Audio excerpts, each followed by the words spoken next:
سب سے پہلا فیچر جو ہمیں اس کا نظر آتا ہے وہ یہ ہے کہ اس کے اندر ارتقائی انداز ہے، یعنی اس آئین کو کسی کنونشن نے، کسی آئین ساز ادارے نے نہیں بنایا۔ جب بھی کسی ملک کا آئین نہیں ہوتا، کوئی نیا ملک بنتا ہے، تو سب سے پہلے وہاں پر پارلیمنٹ کے ساتھ ساتھ یا تو اس ملک کی پارلیمنٹ آئین بناتی ہے، یا پھر پارلیمنٹ کے اندر ہی ایک آئین ساز کمیٹی یا آئین ساز کنونشن بنا دیا جاتا ہے جو کہ وہاں کا آئین بناتا ہے۔ اس کی مثال انڈیا ہے، اس کی مثال پاکستان ہے، اس کی مثال امریکہ ہے، اور دنیا کے آلموسٹ سارے کنٹریز ہیں جنہوں نے ایک شعوری کوشش سے کانشیسلی کسی جگہ پر اکٹھے ہو کر عوامی نمائندوں نے وہاں کے آئین کو بنایا۔ لیکن برطانیہ کا آئین اس لحاظ سے بالکل ڈفرینٹ ہے کہ اسے کسی دستور ساز اسمبلی نے نہیں بنایا، نہ کسی شخص نے اپنے ذاتی سیاسی مقاصد کے لیے بنایا، بلکہ اس کا آئین آہستہ آہستہ مسلسل بنتا رہا، اور 8 صدیاں گزرنے کے بعد یہ آئین ایک کمپلیٹ فارم میں ہمیں نظر آتا ہے۔ اور اس میں کئی ہمیں ڈاؤن اینڈ فال بھی نظر آتے ہیں، بہت سارے ہمیں اپس اینڈ ڈاؤن نظر آتے ہیں۔ کئی دفعہ ایسا ہوا کہ بادشاہ کے خلاف لوگوں نے آواز بھی اٹھائی، اور بادشاہ نے عوامی رجحانات کو دیکھتے ہوئے کسی قسم کی مزاحمت نہیں کی، بلکہ عوامی حقوق کو تسلیم کیا۔ اور بہت سارے 1215 سے ایک جمہوریت کا جو آغاز ہوا وہ آہستہ آہستہ بڑھتا گیا، اور بادشاہت آئینی بادشاہت ہو گئی، اور اس کے ساتھ ساتھ عوامی نمائندوں کو اختیارات زیادہ دے دیے گئے۔ اس طرح ایک یہ ارتقائی انداز میں آگے بڑھتا رہا۔ ڈاکٹر جیننگز کے الفاظ ہیں کہ آئین اداروں پر مشتمل ہے، کاغذوں پر موجود نہیں۔ آئین کا ارتقا ہوا ہے، یہ بنایا نہیں گیا۔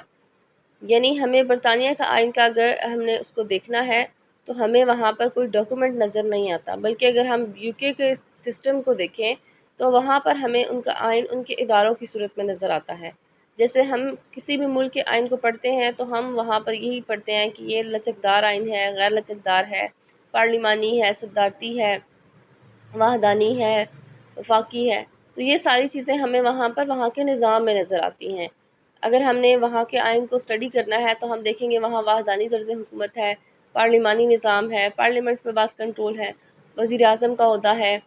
تو اور بادشاہت کی حیثیت آئینی ہے۔ یہ ساری چیزیں ہمیں کس طرح نظر آتی ہیں؟ اداروں کی صورت میں، لیکن لکھی ہوئی فارم میں، کاغذوں کے اوپر، کوئی ڈاکومنٹڈ فارم میں ہمیں کانسٹیٹیوشن نہیں نظر آیا۔ اور اس آئین کو بنانے کے لیے کئی نسلوں نے حصہ لیا، یعنی یہ ایک لمبے عرصے تک یہ ارتقائی عمل جاری رہا، اور 1215 میں میگنا کارٹا پر بادشاہ نے جب دستخط کر کے عوام کے حقوق کو پہلی دفعہ لکھی ہوئی شکل میں تسلیم کیا، تو اس کے بعد سے یہ آئین آگے اپنے ارتقائی انداز میں چلتا رہا، اور اسی ارتقائی انداز نے اس کو ہر دم تازہ، متحرک اور ایک لیونگ آرگنزم کی طرح رکھا ہوا ہے۔ اس کے بعد سیکنڈ اس کا فیچر یہ ہے کہ یہ غیر تحریری ہے، یعنی اس آئین کو لکھی ہوئی، ظاہر ہے یہ ارتقائی انداز میں آگے بڑھا ہے، اور آہستہ آہستہ آگے اس نے کئی صدیوں کا ایک سفر طے کیا ہے، تو اسے کسی کنونشن نے بیٹھ کے نہیں بنایا۔ یہ ایک غیر تحریری آئین ہے جو مختلف رسم و رواج پر اور روایات پر مشتمل ہے، اور یہاں پر روایات سے میری مراد سیاسی روایات ہیں، اور یہ سیاسی روایات جو ہیں ان کے اوپر بالکل قانون کی طرح عمل ہوتا ہے، جیسے کہ آپ پچھلے ٹاپکس میں روایات کو پڑھ چکے ہیں۔ آئین ہمیں کسی ڈاکومنٹڈ فارم میں نظر نہیں آتا، لیکن اور یہاں کا آئین غیر تحریری ہے، دنیا کا واحد کانسٹیٹیوشن ہے جو ان ریٹن فارم میں ہمارے پاس موجود ہے۔ لیکن ایسا نہیں ہے کہ یہ 100% ان ریٹن ہے۔ اس آئین کے اندر، یعنی اس آئین کے مین فیچرز کو وقت اور حالات کے مطابق یہ ارتقائی انداز میں آگے بڑھتے رہے، لیکن اس آئین کے اندر کچھ چیزیں ایسی ہیں جو ریٹن فارم میں بھی موجود ہیں، جیسے 1215 کا میگنا کارٹا، اس کے علاوہ 1688 اور 1689 کے ارضداشت حقوق پیٹیشن آف رائٹس، اس کے علاوہ 1701 کے وراثت کے حقوق، 1911 اور 1949 کے پارلیمنٹ کے ایکٹ جس کے تحت دارالعمرہ کے اختیارات میں کمی کی گئی۔ تو یہ وہ چیزیں ہیں جو آئین کے اندر تحریری شکل میں موجود ہیں، اور اس کے علاوہ باقی سارا آئین غیر تحریری شکل میں ہے۔ اس کے بعد اس آئین کی ایک اور خصوصیت یہ ہے کہ یہ آئین کافی لچکدار ہے، فلیکسیبل ہے، جس بھی آئین میں بہت آسانی کے ساتھ ترمیم کی جا سکے ہم اسے لچکدار آئین کہتے ہیں، اور زیادہ تر جو آئین ہیں دنیا میں وہ غیر لچکدار ہیں، یا اس کو آپ کہہ سکتے ہیں سیمی فلیکسیبل ہیں، نیم لچکدار، نیم استوار کہہ سکتے ہیں، کیونکہ وہاں پر آئین لکھی ہوئی فارم میں موجود ہیں، اور ایک تحریری آئین کو بدلنے کے لیے، اس کے اندر ترمیم کرنے کے لیے ایک خاص طریقہ موجود ہوتا ہے جو مشکل ہی ہوتا ہے۔ اور جبکہ برطانیہ میں کیونکہ آئین لکھی ہوئی فارم میں موجود نہیں ہے، اس لیے جس طرح سے ایک عام قانون میں وہاں پر ترمیم ہو سکتی ہے، اسی طرح آئین کے اندر بھی ترمیم ہو سکتی ہے، صرف جو پارلیمنٹ کے حاضر ارکان ہیں ان کی اکثریت جب چاہے آئین کے اندر تبدیلی لا سکتی ہے۔ جس طرح پاکستان کا، امریکہ کا، انڈیا کا اور جتنے بھی ریٹن کانسٹیٹیوشن ہیں ان کے اندر ترمیم کا ایک خاص طریقہ ہے، ایسے برطانیہ میں موجود نہیں ہے۔ اور لچکدار آئین ایک خاص قسم کے عوام کے اندر ہی، ایک خاص مخصوص مزاج کے عوام کے اندر ہی اتنی سکسیسفلی چل سکتا ہے۔ جیسے ہم نے پریویس ٹاپک میں دیکھا تھا کہ وہاں پر جو روایات ہیں وہ صرف روایات ہیں، ان کی قانونی کوئی حیثیت نہیں ہے، لیکن اس کے باوجود ہم دیکھتے ہیں کہ وہاں پر جب سے وزیر اعظم کا عہدہ 16 سینچری سے ڈیولپ ہوا، آج تک ایسے نہیں ہوا کہ پارلیمنٹ میں وزیر اعظم کو اعتماد حاصل نہ رہا ہو اور اس نے استعفیٰ نہ دیا ہو،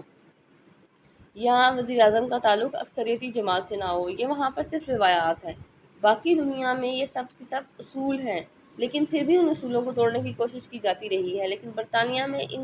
ان کی حیثیت روایات ہونے کے باوجود ان کو بدلا نہیں گیا، ان کو توڑا نہیں گیا۔ ایسا اس لیے ہے کہ برطانیہ کے عوام کا ایک مخصوص مزاج ہے، نہ ہی عوام یہ چاہتے ہیں کہ ان کی روایات کو توڑا جائے، اور نہ ہی کوئی سیاستدان ایسا کچھ کرنے کی کوشش کرتا ہے۔ عوام بہت باشعور ہے، اس لیے اتنا زیادہ لچکدار آئین صرف برطانیہ کے سیاسی نظام میں ہمیں کامیاب نظر آ سکتا ہے۔ اگر یہ آئین کسی اور ملک میں، کسی ڈیولپنگ کنٹری میں خاص طور پر، جس طرح کہ انڈیا ہے، پاکستان ہے، بنگلہ دیش، سری لنکا اور ایون جو پولیٹیکلی ڈیولپ کنٹریز نہیں ہیں، وہ ویسے چاہے ڈیولپ کنٹریز ہوں لیکن سیاسی نظام ان کے اتنے زیادہ اسٹرانگ نہیں ہیں، وہاں پر بھی اگر اس طرح کا کوئی نظام رائج کیا جائے تو آئین ایک مذاق بن سکتا ہے، جس میں آئے روز ہر سیاسی جماعت اپنے فائدے کے لیے اس کے اندر چینجز کر سکتی ہے۔ اور اس لحاظ سے برطانیہ کا نظام یا آئین بہت ایک لچکدار ہونے کی وجہ سے ان کے لیے کافی فائدہ مند ہے کہ وہ بیکار اور پرانا نہیں ہوتا، اسے قومی حالات کے مطابق ڈھالا جا سکتا ہے، اور اس کو عوام اپنی مرضی کے مطابق نیا رخ دے سکتے ہیں۔ اس کے بعد اس کا تھرڈ فیچر یہ ہے، یہ اس کا تھرڈ فیچر تھا کہ یہ لچکدار آئین ہے، اور اس کا فورتھ فیچر یہ ہے کہ یہ وہاں پر وحدانی طرز حکومت ہے۔ برطانیہ میں وحدانی طرز حکومت ایسے طرز حکومت کو کہتے ہیں جس میں آئین کے تحت صرف ایک مرکزی حکومت ہوتی ہے اور سارے اختیارات کی مالک وہی ہوتی ہے۔ آئین کے تحت حکومت کے اختیارات کو تقسیم نہیں کیا جاتا جیسے کہ وفاقی حکومتوں میں ہوتا ہے۔ وحدانی طرز حکومت میں صرف ایک مرکزی حکومت ہوتی ہے، مرکزی پارلیمنٹ ہوتی ہے جو پورے ملک کے لیے آئین بناتی ہے، صوبائی پارلیمنٹس نہیں ہوتی، صوبائی وزیر اعلیٰ نہیں ہوتے، صوبائی گورنرز نہیں ہوتے، صوبائی عدلیہ نہیں ہوتی، لیکن اس کا یہ مطلب نہیں ہے کہ وہاں پر جو انتظامی سہولتیں ہیں یا انتظامی جو اختیارات ہیں وہ صرف کوئی یہ مطلق العنان یا اس طرح کا طرز حکومت ہوتا ہے، بلکہ اس کا مطلب یہ ہے کہ اس ملک کے حالات کے مطابق ان کو وفاقی حکومت بنانے کی ضرورت نہیں پڑتی۔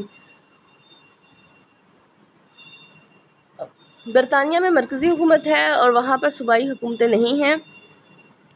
اور آئین سارے اختیارات صرف مرکزی حکومت کو دیتا ہے جیسے کہ وحدانی طرز حکومت میں ہوتا ہے۔ اور وحدانی طرز حکومت میں مرکزی حکومت جب چاہے اپنی سہولتوں کے لیے کوئی علاقائی حکومتیں بنا سکتی ہے اور ان کو اختیارات دیتی ہے، اور اپنی سہولت کے لیے اختیارات کو ان کو اختیارات دے سکتی ہے، لیکن جب چاہے ان مقامی حکومتوں کو وہ اختیارات واپس بھی لے سکتی ہے اور ان حکومتوں کو ختم بھی کر سکتی ہے۔ اس طرح مجموعی طور پر جو مرکزی پارلیمنٹ ہے وہی پورے ملک کے لیے قانون بناتی ہے۔ تو وحدانی طرز حکومت میں برطانیہ کے اندر یہی وحدانی طرز حکومت رائج ہے، اور اس کی ایک ریزن یہ بھی ہے کہ برطانیہ کے اندر مختلف قومیتوں کے افراد نہیں پائے جاتے،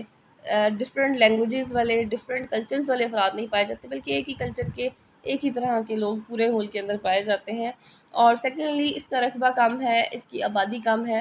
تو اس طرح کے فیچرز کی وجہ سے بھی اس کے اندر وحدانی طرز حکومت ہے۔ اس کے علاوہ برطانیہ کے اندر محدود بادشاہت ہے۔ بادشاہت ایک ایسا نظام ہوتا ہے جس کے اندر حکومت کے اختیارات کو وراثت کی بنیاد پر وراثت کی بنیاد پر منتقل کیا جاتا ہے۔ فرد واحد کے پاس اختیارات ہوتے ہیں، اور اس کی موت کے بعد، اس کی حکومت جانے کے بعد، اس کا جو جانشین ہے وہ حکومت کے اختیارات سنبھالتا ہے، اور یہ ایک موروثی سلسلہ ہے، اور اس کے اندر اختیارات لامحدود ہوتے ہیں، اور بادشاہ کی اس وقت تک اپنے عہدے پر فائز رہتا ہے جب تک کہ وہ ٹائرنی سے، بڑے جبر کے ساتھ اپنی حکومت کو سنبھالے رکھتا ہے۔ صرف انقلاب کی صورت میں ہی اس کی حکومت کو ختم کیا جا سکتا ہے۔ تو برطانیہ کے اندر بھی بادشاہت کا نظام رائج تھا، لیکن برطانیہ دنیا کے ان چند کنٹریز میں سے ہے جنہوں نے بادشاہت کو بہت جلد آئینی کر دیا، اور اس کے بعد یہ دنیا کا واحد کنٹری رہ گیا جہاں پر بادشاہت بھی موجود ہے، لیکن ایک آئینی بادشاہت ہے۔ ہمیں سعودی عرب میں بھی بادشاہت نظر آتی ہے، لیکن وہاں پر بادشاہت اس طرح سے آئینی نہیں ہے، محدود نہیں ہے۔ آئینی بادشاہت یا محدود بادشاہت کا مطلب ہوتا ہے کہ آئینی لحاظ سے بادشاہ کا اختیار عملاً نہیں ہوتا، بلکہ صرف آئینی لحاظ سے اس کا اختیار ہوتا ہے۔ عملاً سارے اختیارات کے مالک عوامی نمائندے ہوتے ہیں۔ جب برطانیہ میں بادشاہ نے اپنے 1215 میں میگنا کارٹا میں پہ کچھ دستخط کیے، اور میگنا کارٹا وہ ایک ڈاکومنٹ تھا، دستاویز تھی، جس کے اوپر عوام نے بادشاہ سے دستخط کروائے اور اپنے حقوق کا مطالبہ کیا، اور بادشاہ نے ان کے حقوق کو ایڈمٹ کرتے ہوئے اس کے اوپر دستخط کر دیے، اور اس طرح ایک تاریخی اور ارتقائی عمل کا آغاز ہوا۔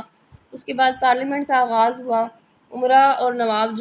اور جو درباری لوگ ہوتے تھے، جو کہ پہلے سے بادشاہ کے دربار میں موجود ہوتے تھے، ان کے ساتھ ساتھ بادشاہ نے عوامی نمائندوں کو بھی بلانا شروع کر دیا، عام عوام میں سے بلانا شروع کر دیا۔ اس طرح بادشاہ نے ان سے ایک جو امراء تھے انہوں نے عام لوگوں کے ساتھ بیٹھنا پسند نہ کیا، تو امراء کا اجلاس الگ ہونے لگا، جن سے بادشاہ قانونی مشورے لیتا تھا، ان کو دارالامراء کہا جانے لگا، اور جو عوام میں سے لوگ آتے تھے جن سے بادشاہ مشورے لیتا تھا، عوامی نمائندے، ان کا اجلاس الگ ہونے لگا، اور ان کو بعد میں دارالعوام یا ہاؤس آف کامنز کہا جانے لگا، اور اس طرح آہستہ آہستہ پارلیمنٹ اختیارات کی مالک بنتی گئی، اور بادشاہ صرف آئینی سربراہی حاصل ہوتی رہی، اور یہ عمل ایک ارتقائی انداز میں آگے بڑھا۔ ایسا نہیں ہوا کہ اچانک سے بادشاہ کے اختیارات کم ہو گئے، بلکہ آہستہ آہستہ 1215 سے اس کا آغاز ہوا، اور آہستہ آہستہ بادشاہ کے تمام تر جو اختیارات تھے وہ ختم ہو گئے۔ اب بادشاہ عملاً تمام احکامات صادر کرتا ہے، لیکن یہ احکامات صرف اور صرف دستخطوں کی حد تک بادشاہ کے نام سے نافذ ہوتے ہیں، اور تمام اختیارات کا استعمال پارلیمنٹ، وزیر اعظم اور کابینہ کے افراد کرتے ہیں۔ نہ تو بادشاہ اپنی مرضی سے کوئی غلط کام کر سکتا ہے اور نہ ہی صحیح۔ اسی لیے کہتے ہیں بادشاہ کے بارے میں، برطانوی بادشاہ کے بارے میں کہا جاتا ہے the king can do no wrong، یعنی بادشاہ کو غلطی نہیں کر سکتا۔ اور غلطی کیوں نہیں کر سکتا؟ کیا وہ انسان نہیں ہے؟ غلطی اس لیے نہیں کر سکتا کہ اس کے پاس اختیارات نہیں ہیں، اور اس حد تک بادشاہ ہے، آپ اسے کہہ سکتے ہیں، اس حد تک بیچارہ بادشاہ وہ عملی طور پر اتنا زیادہ اس کے پاس وہ بے اختیار ہو گیا ہے کہ اگر اسے یہ بھی کہا جائے کہ وہ اپنے موت کے پروانے پر دستخط کرے، یعنی ڈیتھ سرٹیفکیٹ پر، تو وہ اس کے اوپر بھی دستخط کرنے پر مجبور ہے۔ یعنی ہر ڈاکومنٹس جو بادشاہ کے پاس آتا ہے، چاہے وہ اس کی موت کا ہی کیوں نہ ہو، اس کے اوپر وہ سائن کرنے کا پابند ہے۔ اس طرح سے بادشاہت وہاں پر بہت محدود ہے، صرف رسمی لحاظ سے ہے، اور برطانیہ کے عوام کیونکہ اپنے پرانے اداروں سے، اپنی روایات سے پیار کرتے ہیں، تو انہوں نے اس ادارے کو ختم نہیں کیا، بلکہ اپنے مخصوص مزاج کی وجہ سے ایک آپ کہہ لیں کہ ان ڈیموکریٹک انسٹیٹیوشن کو بھی ایک ڈیموکریٹک وے میں وہ لے کر آئے، اور بادشاہت کو محدود کر کے اس کو جاری و ساری رکھا ہوا ہے۔ اس کے علاوہ برطانیہ کا دستور پارلیمانی ہے۔ پارلیمانی دستور جیسے کہ پاکستان میں بھی رائج ہے، آسٹریلیا میں ہے، انڈیا میں ہے، کینیڈا میں ہے، دنیا کے بہت سارے ممالک میں ہے۔ پارلیمانی دستور ایسا دستور ہوتا ہے جس میں مقننہ اور انتظامیہ میں گہرا تعلق پایا جاتا ہے، یعنی پارلیمنٹ اور حکومت کے افراد آپس میں انٹر کنیکٹڈ ہوتے ہیں، اور وزیر اعظم اور اس کی کابینہ یعنی حکومت کے تمام افراد کا تعلق پارلیمنٹ سے ہی ہوتا ہے، انہی میں سے ان کا انتخاب کیا جاتا ہے۔ جب الیکشنز ہو جاتے ہیں تو جس پارٹی کی اکثریت ہوتی ہے اس کا وزیر اعظم بنایا جاتا ہے پارلیمنٹ میں سے ہی، اور پارلیمنٹ میں سے ہی پرائم منسٹر باؤنڈ ہوتا ہے کہ وہ اپنی کابینہ کے تمام ارکان کو منتخب ان کو سلیکٹ کرے۔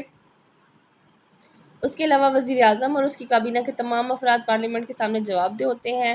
پارلیمنٹ کی اکثریت جب چاہے وزیر اعظم کو یا کسی وزیر کو عدم اعتماد کی تحریک منظور کر کے ان کو ان کے عہدے سے برطرف کر سکتی ہے، ان کے خلاف تحریک عدم اعتماد منظور کرتی ہے، تحریک ملامت منظور کرتی ہے، ان سے سوالات کر سکتی ہے، ان کے اوپر تنقید کر سکتی ہے۔ تو اوورآل پارلیمانی نظام میں ہمیں پارلیمنٹ کی ادارہ داری، پارلیمنٹ کی بالادستی نظر آتی ہے،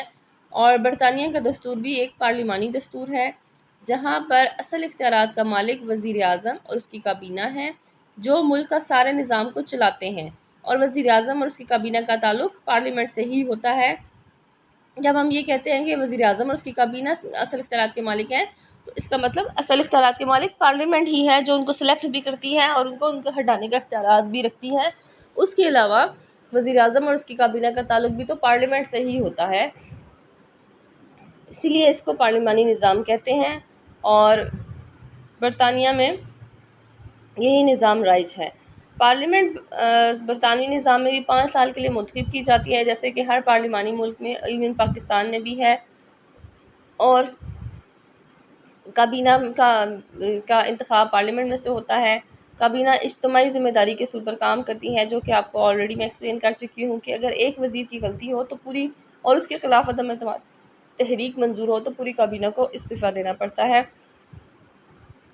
اور پارلیمنٹ کے اجلاس میں کابینہ کے افراد یعنی حکومت کے افراد شریک بھی ہوتے ہیں، اور قانون سازی کے معاملات میں پارلیمنٹ کے ساتھ مل کر کام کرتے ہیں، اس کی رہنمائی بھی کرتے ہیں۔ 90% مسودات وہ ہوتے ہیں جو کہ کابینہ یعنی حکومت خود پیش کرتی ہے اور ان کے پاس کروانے کے لیے کوششیں بھی کرتی ہیں۔ اس کے علاوہ کابینہ ملک کے لیے انتظامی پالیسیاں بھی بناتی ہے، اور جیسے کابینہ کے اندر وزیر داخلہ، وزیر خارجہ، وزیر مالیات، وزیر دفاع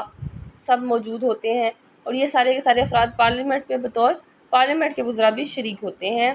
اور اصل میں یہ جو اختیارات ہیں پارلیمانی دستور میں، وہاں پر کابینہ کو اختیارات حاصل ہو گئے ہیں، کیونکہ کابینہ کا تعلق اکثریتی پارٹی سے ہوتا ہے، اور وہاں پر پارٹی ڈسپلن اتنا ہے کہ کوئی بھی شخص جو ہے وہ اپنی پارٹی کے خلاف اظہار رائے نہیں کر سکتا، اپنی پارٹی کے خلاف کبھی نہیں جا سکتا، اور اگر وہ ایسا کرتا ہے تو اس سے اس کا سیاسی کریئر بالکل ختم ہو جاتا ہے۔ اس کے علاوہ پارلیمانی دستور میں جو برطانیہ کا نظام ہے اس کے اندر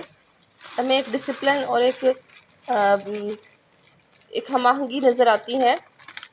جو کہ ہر پارلیمانی ملک میں ہوتی ہے، اور برطانیہ میں اس لیے زیادہ نظر آتی ہے کہ اس کا آغاز برطانیہ سے ہی ہوا۔ اس کا نیکسٹ فیچر ہے پارلیمنٹ کی حاکمیت۔ برطانیہ میں کا دستور پارلیمانی نوعیت کا ہے، جس میں پارلیمنٹ میں سے ہی وزیر اعظم وزراء کا انتخاب کیا جاتا ہے۔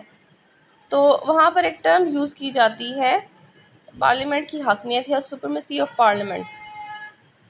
اور برطانیہ کے پارلیمنٹ کے بارے میں مفکرین یہ کہتے ہیں، جیسے کہ مفکر ڈی لوم کا ایک کوٹ ہے کہ برطانوی پارلیمنٹ مرد کو عورت اور عورت کو مرد نہیں بنا سکتی، باقی تمام اختیارات کی مالک ہے۔ یعنی کوئی نیچرل رول ہے اس کو وہ چینج نہیں کر سکتی، نیچر کو نہیں بدل سکتی، اس کے علاوہ وہ ہر قسم کے قانون بنا سکتی ہے۔ اب اتنی پاورفل پارلیمنٹ اس کو اس لیے کہا جاتا ہے کہ ملک کے تمام شعبوں پر وہ چھائی ہوئی ہوتی ہے۔ پارلیمنٹ بنیادی طور پر ایک قانون ساز ادارہ ہوتا ہے جس کا کام پورے ملک کے لیے قانون بنانا ہے، لیکن پارلیمنٹ کو قانون بنانے کے ساتھ ساتھ اور بہت سارے اختیارات حاصل ہیں۔ وہ حکومت کے سربراہ کا یعنی وزیر اعظم کا انتخاب کرتی ہے، جو کہ اکثریتی پارٹی کا لیڈر ہوتا ہے. اس کے علاوہ جتنے بھی کابینہ کے یعنی حکومت کے افراد ہیں جو وزیر اعظم کے ساتھ مل کر حکومت کو چلاتے ہیں، وہ سب کے سب پارلیمنٹ میں سے لیے جاتے ہیں. وہ پارلیمنٹ کے جو عہدے ہیں ان کو چھوڑتے نہیں ہیں، بلکہ وہ پارلیمنٹ میں بطور ممبر آف پارلیمنٹ یا پارلیمنٹیرین کے کام کرتے ہیں، قانون سازی میں پورا پراپر حصہ لیتے ہیں اور حکومت کے کام بھی کرتے ہیں. اور اس کے علاوہ جو وزیر اعظم اور پارلیمنٹ ہے وہ وزیر اعظم اور کابینہ ہے وہ پارلیمنٹ کے سامنے جواب دہ ہوتے ہیں.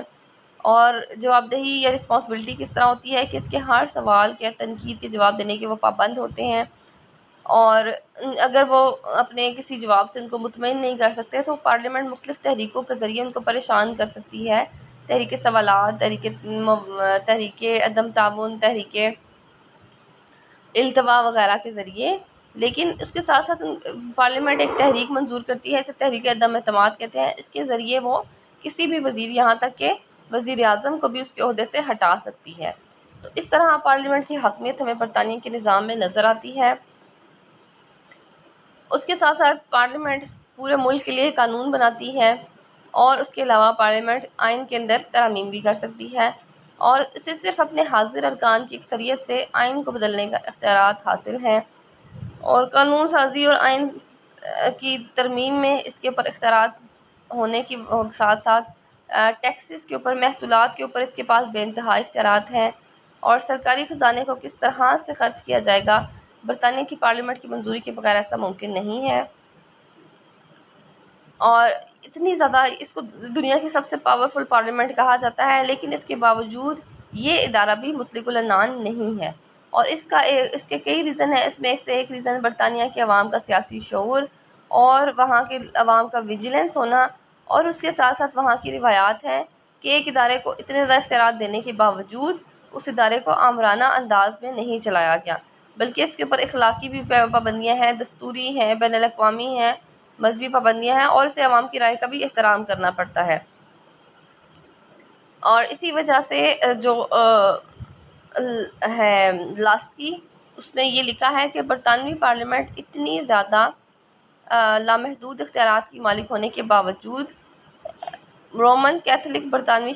شہریوں کو ووٹ کا حق استعمال کرنے سے محروم نہیں کر سکتی، نہ مزدور یونینوں کے اوپر پابندی لگا سکتی ہے. یہ دو ایگزامپل ایسی دی ہوئی ہیں کہ برطانیہ بیسیکلی کرسچن پروٹیسٹنٹ کنٹری ہے،